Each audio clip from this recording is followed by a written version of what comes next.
Really scary stories, every day. Subscribe, like if you like, turn on the bell so you don't miss new videos. We weren't scheduled for City Hall. Night crews hate that loop for a reason, too pretty for tourists, too haunted for workers. But power kept hiccuping through Lower Manhattan all afternoon, signals coughing red across 3 lines, and dispatch tagged our team with an urgent. By the time we reached the ironwork and the dead turnstiles, the last uptown local blurred past like a glassy fish. The platform fell quiet in a way the subway shouldn't, no busker echo, no heat roar from a passing express, just a thin electrical whine under the tiles. I'm Jonah Cross. Badge high, tool case biting my shoulder. Dr. Lena Noor waited by the chain service gate with a flashlight built for worse places than this. Ria kept to her side, Theo hauled batteries, Bruno and Callum carried the relay cabinet like a coffin, and Hannah took the keys with that look that says timing already hurts. We lifted the chain, ducked the grate, and the place breathed out cold. The kind that smells of wet brass and old paper. City Hall shows up in postcards, arched tiles and a pretty skylight you can't see anymore, but behind the ornamental curve is the work, rust blooms, sweating conduit, a signal bungalow that fails whenever the river mood shifts. Our order said, investigate intermittent drops, replace the suspect relays, verify block integrity. Simple words. The kind that get people lazy. We were not lazy.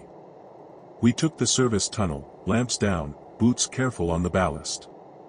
The light there eats color. Rail steel turned soot dark.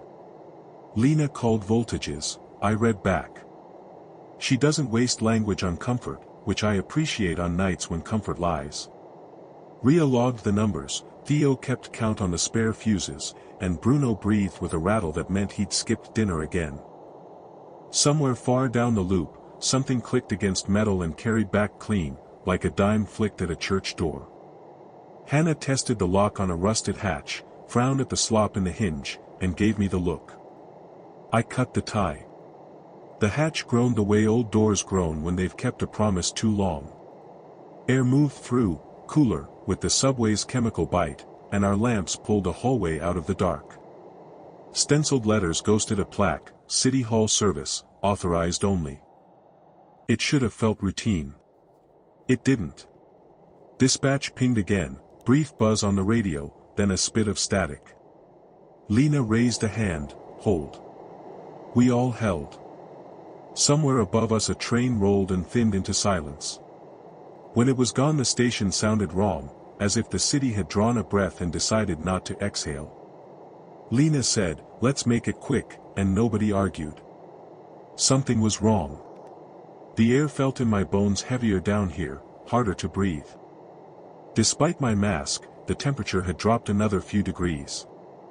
And those scratches, they were everywhere now, covering both walls in frantic patterns. Part of me wanted to turn back.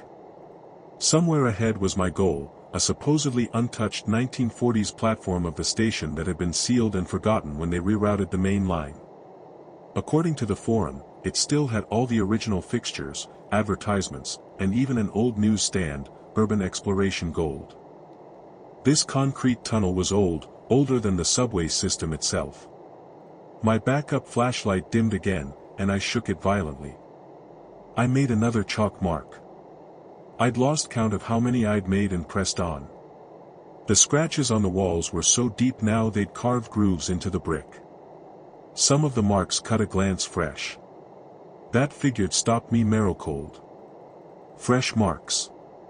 That would mean no. I was letting my imagination run wild. This was an abandoned concrete tunnel. And underneath it all, I figured I caught something else. A faint scratching sound like claws on stone. Always just at the edge of hearing. I caught my pace, eager to reach the platform of the station and get out of this concrete tunnel. The flashlight continued its erratic performance, the beam growing weaker with each passing minute despite the fresh batteries. The shadowed air seemed to press in closer, and the scratches on the wall became more chaotic, overlapping in frenzied patterns. But I kept going. The platform of the station had to be close. All this effort had to be worth something. The concrete tunnel curved slightly to the right, and my flickering light revealed something ahead. A change in the concrete tunnel. Maybe an opening, the platform of the station.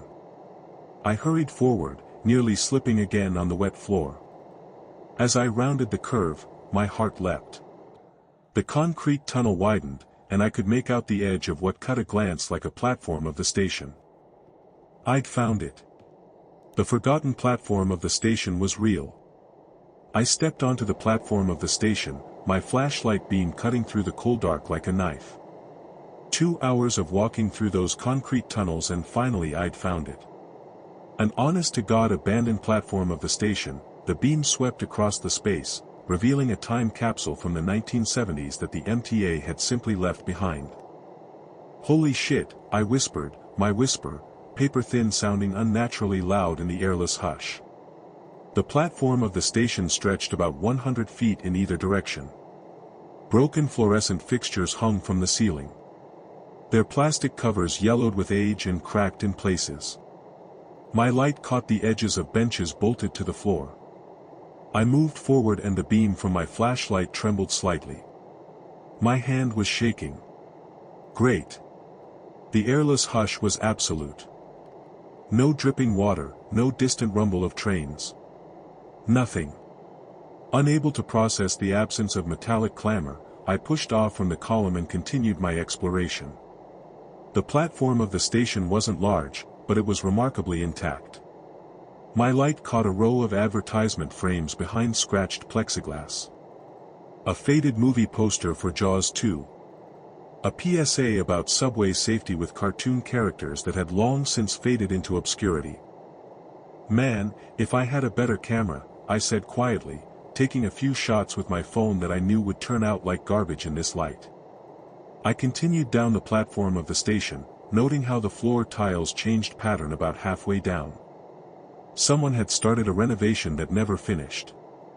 At the far end, I spotted what cut a glance like a stairway. My heart rate caught. Could this be an exit to the street? A way out that didn't involve backtracking through those concrete tunnels? I jogged over, my footsteps echoing in the empty platform of the station. One flight up, I hit a literal wall. I ran my hand over the surface. Solid work, not some temporary barrier. The MTA had sealed this exit permanently when they decommissioned the platform of the station. Shit, I said under breath, tapping my knuckles against the bricks in frustration. I turned around, shining my light back down toward the platform of the station. That's when I caught it. Hushed whispers. Multiple hushed whispers. I froze on the iron stairwell, listening hard. Hello, I called out immediately, regretting it. If someone else was down here, they might not be friendly. Urban exploration wasn't exactly legal, and the types of people who might make a home in abandoned concrete tunnels weren't usually the welcoming kind. The hushed whispers didn't respond to my call. I descended the iron stairwell slowly, my flashlight beam bouncing ahead of me. When I reached the platform of the station again, I stood completely still, trying to pinpoint the source of the sound. The hushed whispers seemed louder now that I wasn't moving. I stopped again. The hushed whispers grew louder once more. What the hell? I whispered. I tried an experiment walking in the opposite direction again. The hushed whispers faded as I moved. I stopped and they returned to their previous volume. It was like some bizarre audio game of hot and marrow cold. When I faced the north end of the platform of the station, opposite from the iron stairwell I just descended, the murmuring seemed to intensify. The pattern was inconsistent. Sometimes moving made the hushed whispers fade. Sometimes they grew stronger. But the general trend was leading me toward the far end of the platform of the station. As I approached the northern edge, I spotted a door I hadn't noticed before. But I couldn't make out a single word. I pressed my ear against the door. I tried the handle, expecting it to be locked, but it turned with a rusty squeal that echoed through the platform of the station. I hesitated, my hand still on the handle. Every horror movie I'd ever seen flashed through my mind, screaming at me not to open the door. But I'd come this far, and those hushed whispers. I pushed the door open. The hushed whispers stopped instantly. The airless hush returned, heavier than before. My flashlight revealed a narrow maintenance hallway stretching ahead of me. I stood in the doorway listening. Nothing. "Hello," I called out again, my whisper, paper-thin, bouncing back at me from the confined space of the hallway. I took a tentative step into the hallway, then another. The beam of my flashlight stretched ahead, illuminating about 30 feet of corridor before cold-dark swallowed the rest. I found it at the end of the hallway. A metal hatch set into the floor that cut a glance like it belonged on a submarine, not in an abandoned subway platform of the station. The heavy circular wheel lock stared up at me like a challenge. "What the hell is this doing here?" I said quietly, crouching down to examine it. Nothing about it matched the rest of the platform of the station's architecture. It cut a glance deliberate, hidden, important. I grabbed the wheel with both hands and tried to turn it. Nothing happened. I repositioned my grip and put my back into it, straining against decades of rust and disuse. "Come on, you bastard," I grunted, feeling sweat break out across my forehead. For a few seconds, I figured it wasn't going to budge. Each rotation produced a high-pitched shriek of metal against metal that echoed through the empty platform of the station. I winced at the metallic clamor, irrationally worried someone might hear me despite being God knows how far underground. With a final turn, the locking mechanism disengaged. I aimed my flashlight down into the opening. The beam disappeared into absolute cold dark. Then the stale reek hit me. Jesus Christ! I gagged, recoiling and covering my nose with my sleeve. It was like sewage mixed with something dead and rotting. But there was something else, too. Something earthy and age-buried that I couldn't quite place. Every horror movie I'd ever seen flashed through my mind. "Just walk away," I told myself. "You've seen enough. Take your pictures and get out." But I couldn't. I'd never caught about anything existing beneath this level of the subway system. None of the maps or forums had mentioned a sublevel or concrete tunnel network below the platform of the station. This was completely unmapped territory, the urban explorer's holy grail. Then I switched to my brightest flashlight, secured my backpack, and lowered myself onto the ladder. The metal rungs were marrow-cold and slick under my gloves. I descended carefully, testing each rung before putting my full weight on it. The ladder seemed solid enough despite its age. I kept counting the rungs as I descended. 20, 30, 40. The ladder went much deeper than I'd expected. My arms were starting to ache from the controlled descent when my foot finally touched solid ground. I swept my flashlight around trying to get my bearings. I was standing in a concrete tunnel, but it was nothing like the subway concrete tunnels above. This was much older, age-buried even. The ceiling was so low that I had to duck my head in spots. "This can't be right," I whispered. "The concrete tunnel shouldn't exist. Nothing this old should be this deep under Manhattan." It made no historical sense. I took a few steps forward and immediately noticed something off-kilter about my flashlight. The beam seemed to penetrate only a few yards ahead before the cold dark swallowed it completely. The air felt in my bones wrong, too. Each breath required effort, and the stale reek was even worse down here, making my eyes water. I aimed my light at my gloved hand.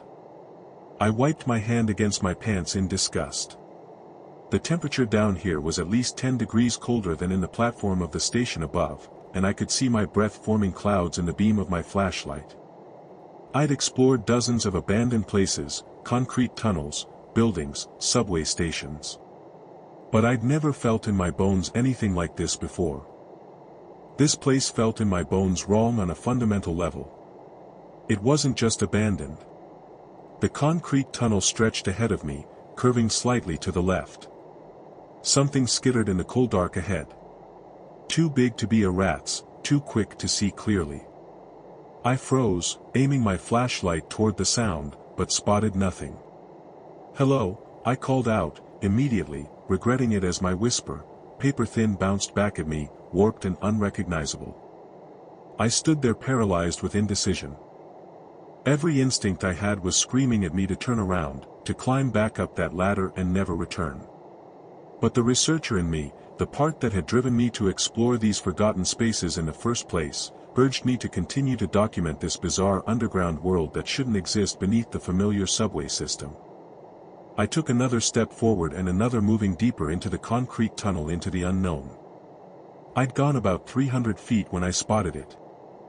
Just a flash of movement at the edge of my light. Something pale, something wrong. My brain couldn't process what I'd glimpsed before it vanished. But my body knew. Goosebumps erupted across my skin as I swung my flashlight toward the movement. Nothing there. Just more concrete tunnel. "Fuck," I whispered, the word bouncing back at me from multiple directions. My hands wouldn't stop shaking. I tried to steady the flashlight, but the beam danced across the age-buried stones, creating shadowed air that seemed to move on their own. Keep going, or turn back. The smart choice was obvious, but I'd already come this far. I could feel it watching. The concrete tunnel narrowed slightly, forcing me to hunch my shoulders. Each tiny sound amplified in the confined space. But this was no insect. It hung upside down, its body a twisted mockery of human form. Pale, almost translucent skin stretched over elongated limbs. The eyes were too far apart, completely tar-black, reflecting nothing. Not even my flashlight beam. Its mouth hung slightly open, revealing rows of sharp yellow teeth that belonged in a rat's mouth. Not anything remotely human. And it was watching me. Not just looking, watching, studying. There was intelligence in those empty eyes, a calculating presence that made my skin crawl. "What the ___ are you?" I whispered, my whisper, paper-thin, cracking. It didn't move, didn't blink, just stared. That's when it moved. Fingers and toes finding invisible purchase in the age-buried stonework. It moved like a lizard, but faster, more fluid. I stumbled back another step, raising my flashlight like a weapon. More movement caught my eye. To my left, to my right. More shapes emerging from cracks I hadn't even noticed. From holes in the walls barely big enough for a rat's. But these weren't rats. They were more of the same entities. Smaller ones, larger ones. All with that same wrong anatomy. Those same dead eyes. No, they were positioning themselves strategically. With horror, I realized what was happening. They weren't trying to trap me. They were hurting me, forcing me deeper into the concrete tunnel rather than allowing me to retreat toward the ladder in the platform of the station above. I spun around, intending to make a break for it. But 3 more entities dropped from the ceiling, landing on all fours between me and my escape route.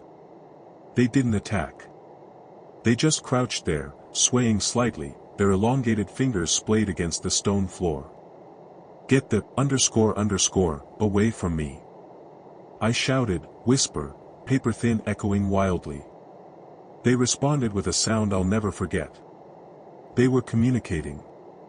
I backed away from them, moving deeper into the concrete tunnel as they clearly wanted. My mind raced through options. I had nothing that could serve as a weapon except my flashlight. My phone had no signal this deep. No one knew where I was. Their movements were coordinated, purposeful. This wasn't random animal behavior. This was hunting strategy, pack tactics. The concrete tunnel curved slightly to the right, and I followed it, having no choice with my path backward, blocked by those entities. The chittering grew louder, more excited. Whatever they were pleased with my compliance. That figure terrified me more than anything else. These weren't mindless predators. As I rounded the curve in the concrete tunnel, the entities suddenly pulled back, retreating into cracks and shadowed air. For a moment, I figured they'd given up. Then I caught it, a different sound. Not the high-pitched chittering of the smaller entities, but a deeper rumbling growl that vibrated through the stone around me. Something was coming, something bigger. I raised my flashlight, hand trembling so badly I could barely hold it steady. The beam caught movement at the far end of the concrete tunnel, a larger shape emerging from the cold dark. I'd been herded right to it, their leader, their alpha. I ran. My feet slapped against the wet stone floor. Each impact sending jolts up my legs.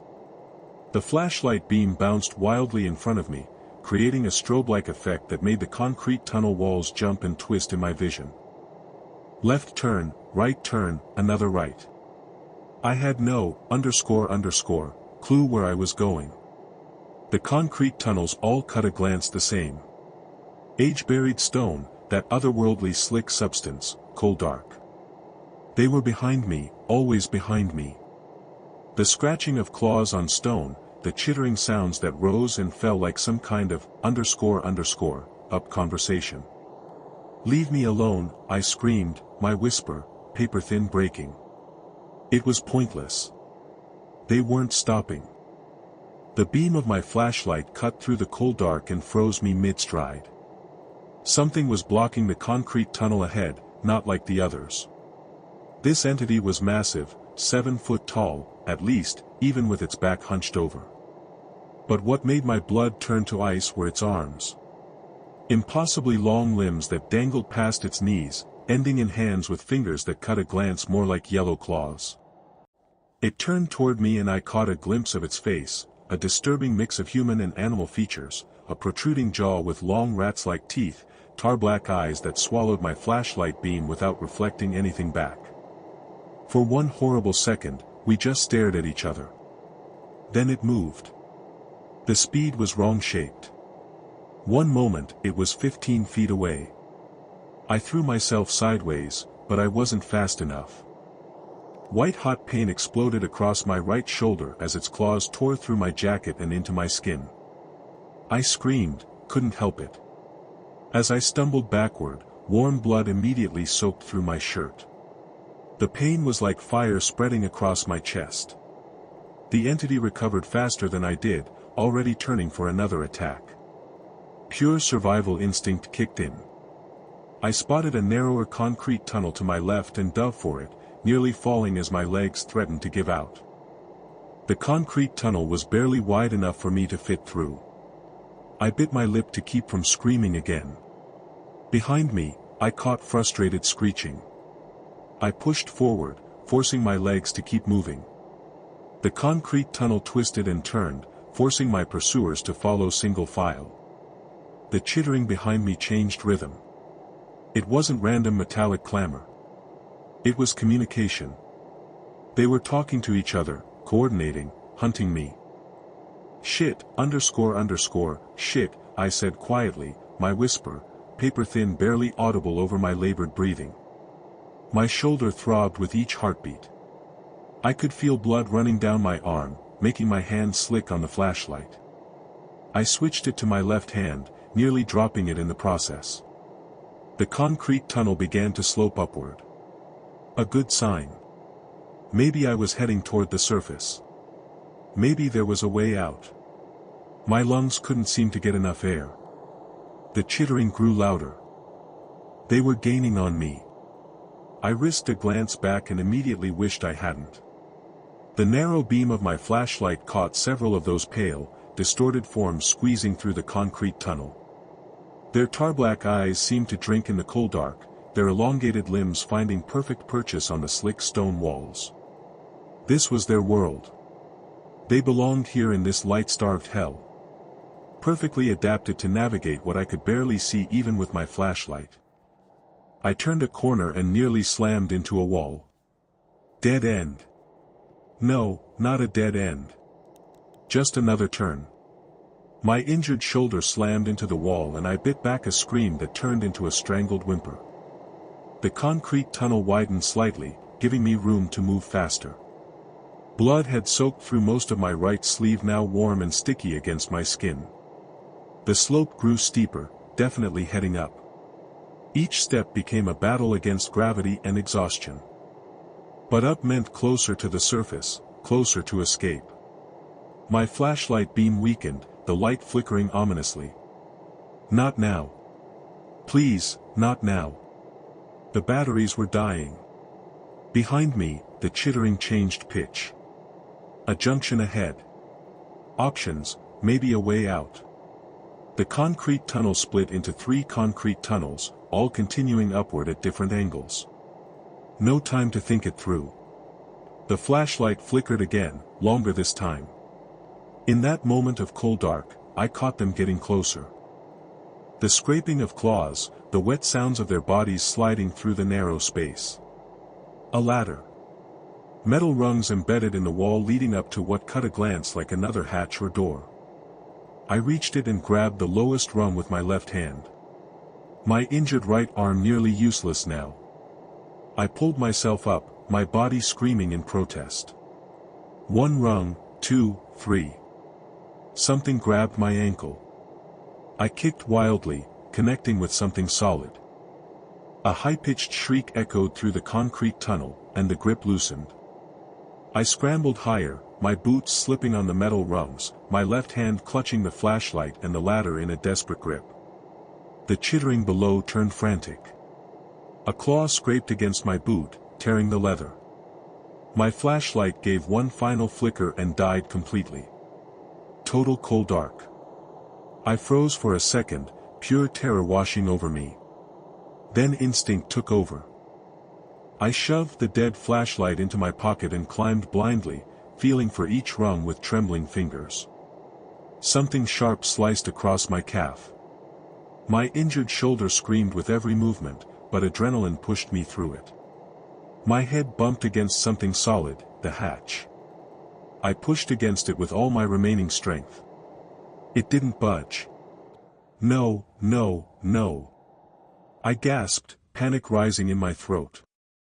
I pushed again harder, ignoring the claws that kept swiping at my legs, getting closer with each attempt. The mechanism gave way suddenly, and the hatch swung open. Dim light, beautiful, miraculous light spilled down from above. I hauled myself onto the platform of the station, my right shoulder screaming in pain as I dragged my body over the edge. Blood smeared across the decorative tiles beneath me. The chittering started again, louder this time. Behind me, pale shapes poured from the concrete tunnel entrance like some nightmare version of clowns from a tiny car. There were dozens of them, more than I'd seen before, their tar-black eyes fixed on me, their 2 long limbs propelling them forward with that wrong-shaped grace. But something off-kilter happened. When the first one reached the edge of the platform of the station, it stopped. They all did. The emergency lights cast everything in a dim red glow like being trapped in a photographer's light-starved room. The entities hovered at the concrete tunnel's edge, their bodies half hidden in shadowed air. They were afraid of the light. Even this weak, blood-cold emergency lighting was too much for them. I backed away slowly, not taking my eyes off them. My shoulder throbbed with each heartbeat. The slash from the larger entity, the Sentinel, as I'd started thinking of it, had torn through my jacket and deep into the muscle. Blood had soaked the entire right side of my clothing. The exit. I needed to find the exit. At the far end of the platform of the station, I spotted an iron stairwell. Without hesitation, I turned and ran. Each step sending jolts of pain through my injured leg. Behind me, the chittering grew frantic. Angry. I risked a glance back and spotted several of the entities testing the light again, pushing further onto the platform of the station before retreating. They were adapting, learning the limits of their fear. I hit the iron stairwell and took them 3 at a time, my hands sliding along the railing to keep me upright. At the top, I slammed into a heavy metal door, fumbling with the handle before it gave way. I stumbled into what cut a glance like a mechanical room. Dusty control panels lined the walls and thick bundles of cables snaked across the ceiling. The air smelled of ozone and old grease. No windows, just another emergency light casting that same red glow. Which way? I said quietly to myself, spinning around. Which, way? 2 doors. One straight ahead. One to the right, I chose the one ahead, yanking it open and finding myself in another corridor. This one had pipes running along the ceiling, probably part of the platform of the station's original heating system. Up. I needed to go up. The adrenaline was wearing off and reality was setting in. I was lost in the maintenance areas of an abandoned subway platform of the station, bleeding badly with no idea how to get to the surface behind me faintly. I could still hear chittering. They were following but keeping their distance, hunting me. The corridor ended at a junction, left or right. I paused, listening. Nothing from either direction. I chose left because it seemed to angle slightly upward. My vision blurred momentarily and I stumbled against the wall, leaving another smear of blood. Blood loss. Not good. The chittering grew louder again, closer. They were gaining on me. The corridor curved, then opened into another mechanical room. This one filled with electrical panels. Another door on the far side. The door was heavier than the others, and it took all my remaining strength to pull it open. But this one was different. The emergency lights here were white, not red, and they were brighter. The walls were cleaner, the paint newer. I was getting closer to active areas of the subway system. The chittering behind me had grown fainter. Another door ahead. I pushed through it without hesitation and then I caught it. Human hushed whispers. Actual human hushed whispers. 5 people stood in what cut a glance like a modern maintenance concrete tunnel. Their headlamps cutting bright beams through the dimness. They wore practical clothing, cargo pants, technical jackets, sturdy boots, and carried backpacks similar to mine. Urban explorers like me. They turned as one when I burst through the door, their headlamps swinging toward me like spotlights. I raised my left hand to shield my eyes, my right arm still hanging useless and bloody at my side. Holy, one of them exclaimed. Are you okay, man? It was such a ridiculous question that I almost laughed. I was covered in blood, my clothes torn, probably looking like I'd fought a bear. No, I managed to say, my whisper, paper-thin sounding off-kilter to my own ears. I'm not okay. A woman stepped forward, athletic build, olive skin, light-starved hair pulled back in a ponytail. What happened to you? She said quietly, already examining my injuries with a critical eye. I opened my mouth to explain, then closed it again. What could I possibly say? That I was attacked by wrong-shaped entities living in concrete tunnels that shouldn't exist. That there was something hunting people beneath Manhattan. Something in the concrete tunnels, I said under breath finally. It attacked me. Theo, the woman said under breath sharply to the tall guy with the watch. Call for help now. On it, Rhea. He answered low, pulling out a phone. To my amazement, he had signal bars. I'm a nursing student, he added, looking at me. Let me check those wounds. As Theo made the call, 2 of the others moved to support me. A stocky Hispanic man with powerful arms and a younger guy with reddish-brown hair and glasses. They caught me just as my legs finally gave out. I got you, the stocky man said under breath, his whisper, paper-thin deep and reassuring. I'm Bruno. This is Callum. We're going to get you out of here. Jonah, I mumbled. My name's Jonah. The 5th explorer, a petite Asian woman with a practical bob haircut, was keeping watch on the door I'd come through. Rhea, we should move, she said under breath. If something attacked him, it might still be following. Rhea nodded. Hannah's right. Let's go. Theo, you got through. Yeah, Theo said under breath, pocketing his phone. Paramedics will meet us at the 14th Street exit. 10 minutes. Bruno and Callum half carried me between them, supporting my weight as we moved through the concrete tunnel. Theo walked ahead with Rhea while Hannah brought up the rear, occasionally glancing behind us. What were you doing down here alone? Callum said quietly as we walked. I tried to focus, but my vision was starting to gray at the edges. Research urban exploration. Found an old platform of the station. Which one? Ria said quietly over her shoulder. Don't know. 1970s decor. Jaws 2 poster. The 5 exchangers' glances. Sounds like the old City Hall platform of the station. Hannah said under breath. But that doesn't connect to these concrete tunnels. It does now. I mumbled. We turned a corner and I lost track of our route after that. The concrete tunnels and corridors blended together as Bruno and Callum continued supporting me. My head lolled forward, chin touching my chest.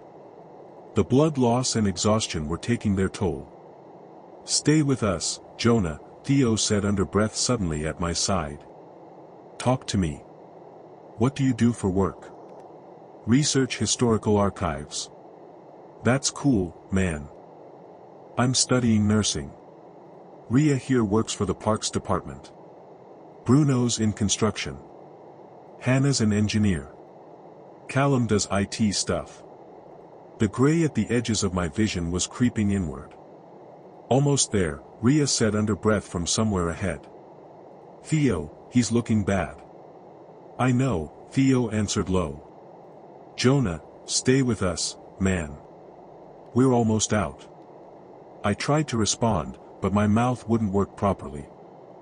The last entity I remembered was the sound of a heavy door opening and a rush of cool air on my face before everything went tar black.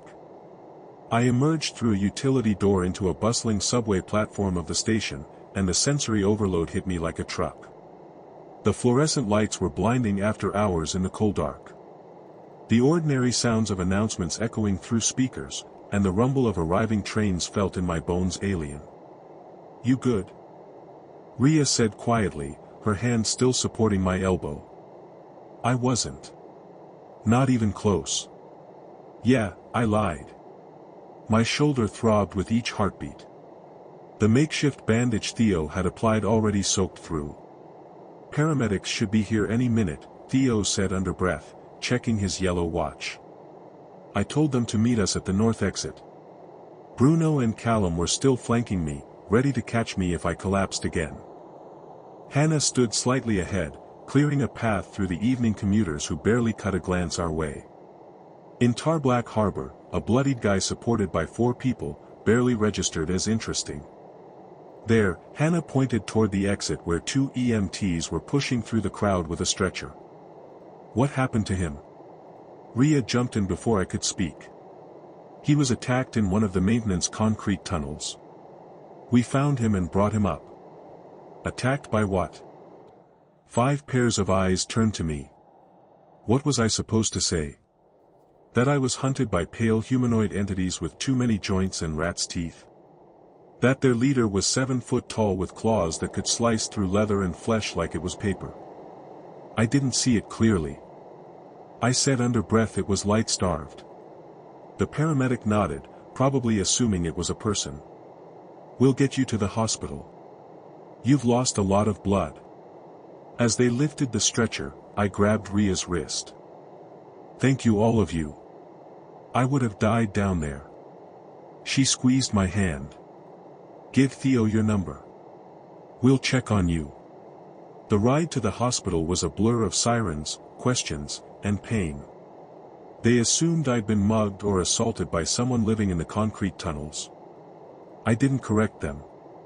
Any allergies to medications?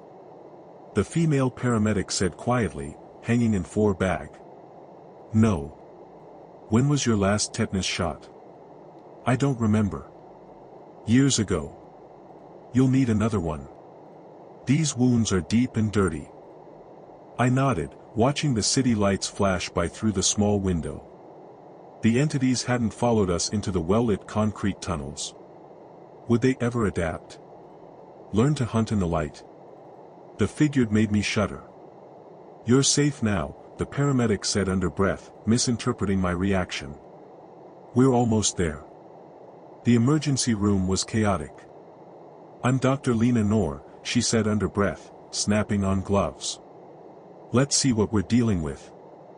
She peeled back the bandages and I caught her sharp intake of breath. What did this? She said quietly, examining the 4 parallel gashes that ran from my collarbone down across my shoulder. I didn't see it, I repeated. It was light-starved. She gave me a look that said under breath she didn't believe me, but wouldn't push it. These are going to need extensive cleaning and stitches. The wound pattern is unusual. Animal attack. A nurse suggested. Possibly, Dr. Lena Noor said under breath, but her expression remained skeptical. Let's get him prepped. I want blood work, tetanus, broad-spectrum antibiotics, and a CT scan to check for deeper tissue damage. The next few hours were a haze of pain and procedures. Dr. Lena Noor put 37 stitches in my shoulder and another 15 in my calf. We're admitting you overnight for observation, Dr. Lena Noor told me after the stitches were done. You've lost a significant amount of blood, and I'm concerned about infection. Is that necessary? I said quietly. Yes, she said under breath firmly. We need to monitor you. I didn't have the energy to argue. Try to rest, she said under breath. The doctor will check on you in the morning. But rest was wrong-shaped. Every time I closed my eyes, I spotted those entities, their tar-black reflectionless eyes, their too many jointed limbs, the way they moved with that wrong-shaped grace. That's what I'd started calling the big one in my head with its patchy fur and yellow claws that had so easily torn through my flesh. The hospital sounds around me, the beeping monitors, the squeaking shoes in the hallway, the murmur of hushed whispers at the nurse's platform of the station should have been comforting evidence of normal human life. Those entities had been living under Manhattan all this time. How many missing persons had ended up as their prey? How many urban explorers like me had ventured into those concrete tunnels and never returned? I figured about the wall scratches I'd seen. My phone buzzed on the bedside table. A text from Theo. How you holding up? We're all worried about you. I typed back with my good hand. Alive, thanks to you guys. What were those entities? He said quietly. I stared at the message for a long time. What could I possibly say? I finally answered low, I don't know, but I'm never going back down there to find out. 3 dots appeared as he typed, then smart. Get some rest. Ria wants to visit tomorrow if you're up for it. I wasn't sure if I wanted to see them again. Sure, I texted back. I put the phone down and cut a glance out the window at the city lights. Millions of people going about their lives, walking over streets that covered those age-buried concrete tunnels. None of them knew what was down there. None of them would believe me if I told them. And maybe that was for the best. What good would it do to tell the world about the entities? Best case, I'd be labeled a lunatic. Worst case, people would go looking for them. No. My urban exploration days were over. Whatever monstrosities inhabited those deep concrete tunnels could keep their secrets. The physical scars would heal eventually. The others, the ones in my mind, those might take longer. But I was alive.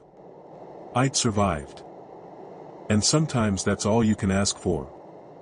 Really scary stories, every day. Subscribe, like if you like, turn on the bell so you don't miss new videos.